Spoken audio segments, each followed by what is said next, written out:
Hello everyone, welcome to my channel NTNet Commerce Classes. Today I will discuss marketing के many topics आज हम discuss करने वाले हैं, जिसमें हमने पहला टॉपिक लिया है सेलिंग एंड मार्केटिंग में डिफरेंस। मोस्टली बच्चे इसमें कंफ्यूज होते हैं, वो सोचते हैं कि मार्केटिंग और जो सेलिंग है वो एक ही होती है, बट ऐसा नहीं होता है।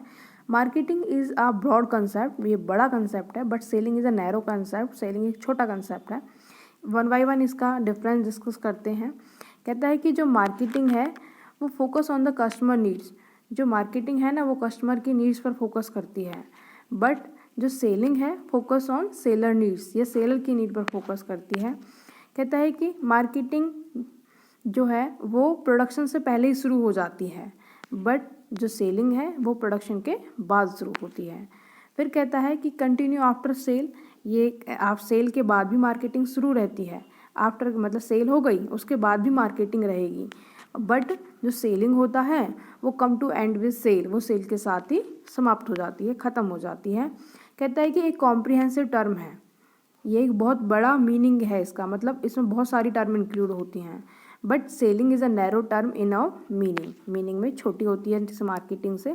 फिर कहता है कि फिलॉसफी ऑफ द बिजनेस, ये केवल एक बिजनेस को की एक फिलॉसफी है, और जो सेलिंग है ना वो routine day to day physical process है।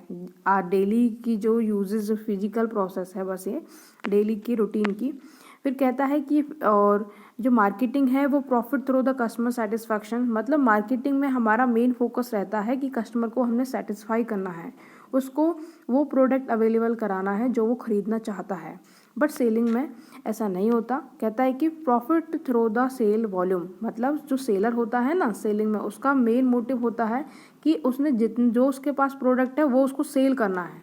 जैसे जैसे ज़्यादा सेल होगी उसको वैसे ही ज़्यादा प्रॉफिट होगा, बट मार्केटिंग वाले ऐसा नहीं सोचते। मार्केटिंग वाले सोचते हैं कि उनको जैसे ज़्यादा प्रॉफिट होगा, कस्टमर सेटिस्फाई होगा तो उसको ज़्यादा प्रॉफिट होगा। कहता है कि जो मार्केटिंग है let the seller be aware, कि सेलर को अवेयर होने की ज़रूरत होती है, बट सेलिंग में let the buyer be aware, buyer को अवेयर होने की ज़रूरत होती है। कहता है कि ये इनग्रेडिएंट अप्रोच है, मार्केटिंग जो है ये फ्रेगमेंट अप्रोच है, और जो मार्केटिंग है वो लॉन्ग टर्म पर्सपेक्टिव है, बट जो सेलिंग है वो शॉर्ट टर्म पर्सपेक्टिव है। कहते हैं कि कस्टमर फर्स्ट द प्रोडक्ट, जो हमारी मार्केटिंग है ना उसमें सबसे पहले कस्टमर आता है, उसको देखकर उसकी हम जो प्रोड्यूसर होते हैं वो सब प्रोड्यूस करते हैं अपने प्रोडक्ट को। कहता है कि जो सेलिंग होती है उसमें product first then customer, customer से पहले प्रोडक्ट आता है। ओके, फिर उसके बाद हम डिस्कस करते हैं। कहता है कि ऑब्जेक्ट ऑफ द मार्केटिंग के, मार्केटिंग का ऑब्जेक्टिव क्या है। कहता है कि to apply the effective intelligent and modern marketing policy, कि मार्केटिंग की जो पॉलिसी हैं उनको, जो अच्छी पॉलिसी हैं उनको इम्प्लीमेंट कराना। To develop the market field को डेवलप करना।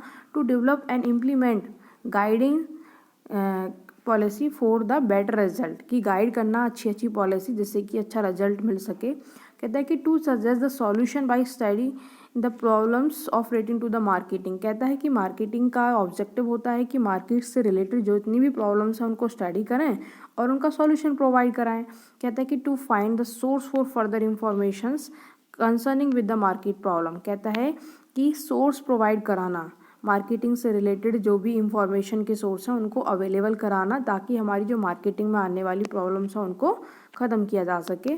उसके बाद हम पढ़ते हैं इसके roles and importance of the marketing, marketing के क्या इंपॉर्टेंस है।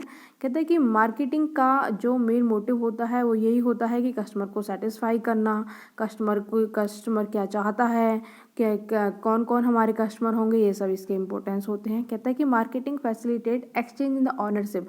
कहता है कि मार्केटिंग जो है वो फैसिलिटेट करती है एक्सचेंज करना ऑनरशिप को। कहता है कि प्रोड्यूसर से कंज्यूमर तक गुड्स को अवेलेबल कराना, मतलब पहले तो उसका जो ऑनर होता है वो प्रोड्यूसर होता है, बट जब कस्टमर उसको पेमेंट कर देता है तो उसका ऑनर कौन बन जाता है, कंज्यूमर बन जाता है।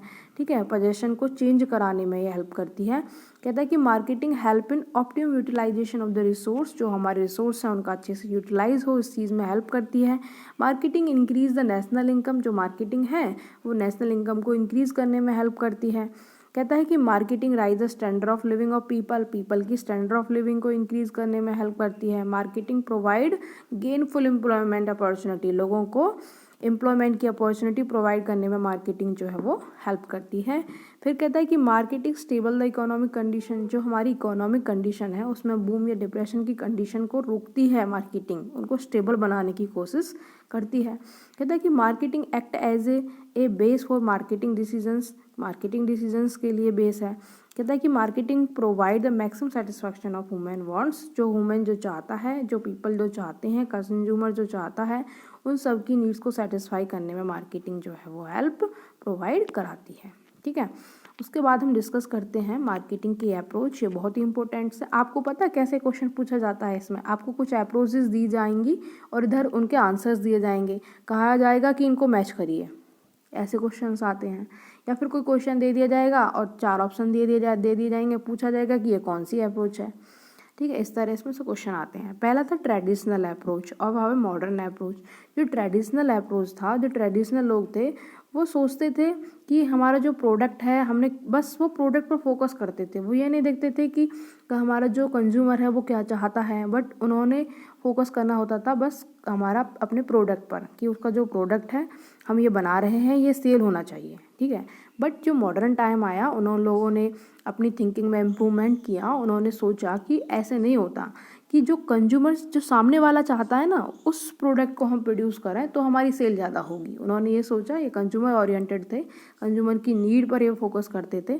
कहता है कि प्रोडक्ट और कॉमोडिटी अप्रोच, इसमें कुछ अप्रोच है, प्रोडक्ट और कॉमोडिटी अप्रोच। ये अप्रोच जो है वो कॉमोडिटी से रिलेटेड है, प्रोडक्ट से रिलेटेड है।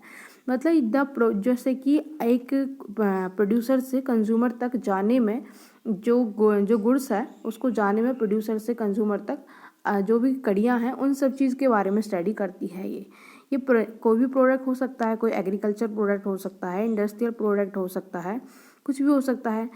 ठीक है जी, कह रहे हैं कि this approach involve classification and सब क्लासिफिकेशन ऑफ प्रोडक्ट को क्लासिफाई करने में भी ये हेल्प करती है। ठीक है, और कहता है कि in movement of the goods from the point productions two point of consumptions. ठीक है, इस चीज़ के बारे में भी ये स्टडी करती है और ये मतलब प्रोडक्ट से रिलेटेड होती है।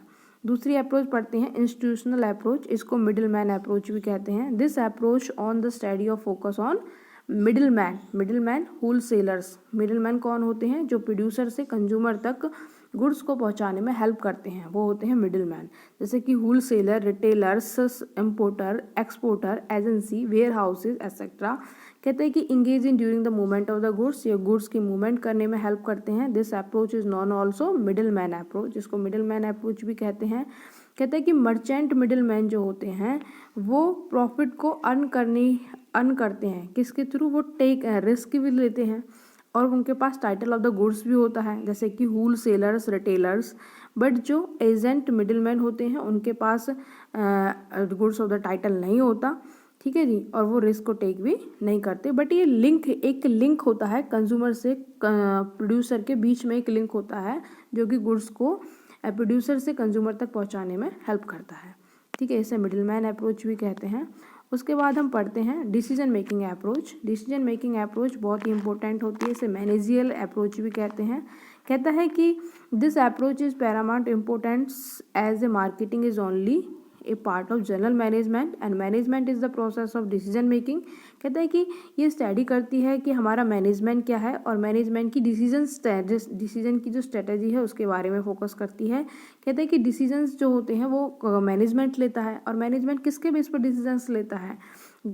हमारे जो फैक्ट हैं, ओपिनियन हैं, लाइबल इंफॉर्मेशंस हैं, उस फैक्ट से रिलेटेड उस सब के बेस पर वो डिसीजंस लेता है। कहता है कि डिसीजंस क्यों इस तरह लिए जाने चाहिए कि जिससे हमें मैक्सिमम प्रॉफिट हो और कॉस्ट कम आए। कहता है कि और कंज्यूमर भी सेटिस्फाई हो। कहता है कि ये सब चीज़ जो है वो मैनेजमेंट के अंदर आती हैं। उनका काम क्या होता है? डिसीजंस लेना। डिसीजंस किसके बेस पर लेते हैं? इंफॉर्मेशन के बेस पर लेते हैं। और डिसीजंस क्यों लिए जाते हैं? कि हमारा जो प्रॉफिट है ना वो मैक्सिमम हो, हमारा जो कंज्यूमर है वो भी सेटिस्फाई हो, हमारी जो कॉस्ट है वो भी कम आए। इस सब चीज़ के बेस पर डिसीजन मेकिंग अप्रोच आती है। उसके बाद हम पढ़ते हैं system approach. System approach is a set of object held together with the defined relationship among them and their attribute. ये रिलेशनशिप के बारे में सिस्टम के बारे में स्टडी करती है। ये कहता है कि हम ये फोकस करती है कि inter connection among the function of the marketing जो फंक्शंस होते हैं उनके बीच में क्या कनेक्शन है, क्या रिलेशन है, सिस्टम के बारे में स्टडी करती है। ठीक है। और कहता है कि ये स्टडी करती है इनसाइड की हमारे जो इनसाइड कनेक्शन कैसे हैं और आउटसाइड कनेक्शन कैसे हैं, इन सब चीज़ के बारे में स्टडी करती है सिस्टम अप्रोच। फिर उसके बाद है फंक्शनल अप्रोच। फंक्शनल अप्रोच जो होती है, मार्केटिंग को छोटे छोटे टुकड़ों में डिवाइड किया गया है, जैसे कि buying, selling, pricing, standardising, storing, transporting, advertising, packaging etcetera. कहता है कि जो बिजनेस की जो बाइंग और सेलिंग है, कहता है कि it include those activity involve the flow of the goods. कहता है कि जो बाइंग से सेलिंग तक, एक तो खरीद रहा है, एक सेल कर रहा है, वो क्या कर रहा है, फ्लो ऑफ द गुड्स कर रहे हैं। उनके बीच में मतलब प्रोड्यूसर से कंज्यूमर तक गुड्स जो जाती है, उनके बीच में जो फंक्शंस होते हैं उस चीज़ के बारे में फंक्शनल अप्रोच स्टडी करती है। कोई प्राइस डिसाइड करेगा, कोई ट्रांसपोर्ट का काम करेगा, कोई एडवर्टाइजमेंट प्रमोशन का वगैरह वगैरह, इस चीज़ के बारे में ये स्टडी करती है फंक्शनल अप्रोच। फिर हम पढ़ते हैं सोसाइटल अप्रोच। जो ये अप्रोच है ये हमारी इकोलॉजिकल फैक्टर्स को स्टडी करती है, जैसे कि सोशोलॉजिकल, हमारी जो कल्चर है, लीगल एक्सेट्रा, इस चीज़ के बारे में डिसीजन करती है, इस चीज़ के बारे में डिसीजन लेती है। कहता है कि ये बेस होती है हमारी सोसाइटी पर, कि हमारी जो सोसाइटी की जो रिक्वायरमेंट है उनको हम फुलफ़िल कर रहे हैं, नहीं कर रहे हैं। ठीक है, इस चीज़ के बारे में स्टडी करती है। फिर आता है हमारा लीगल अप्रोच।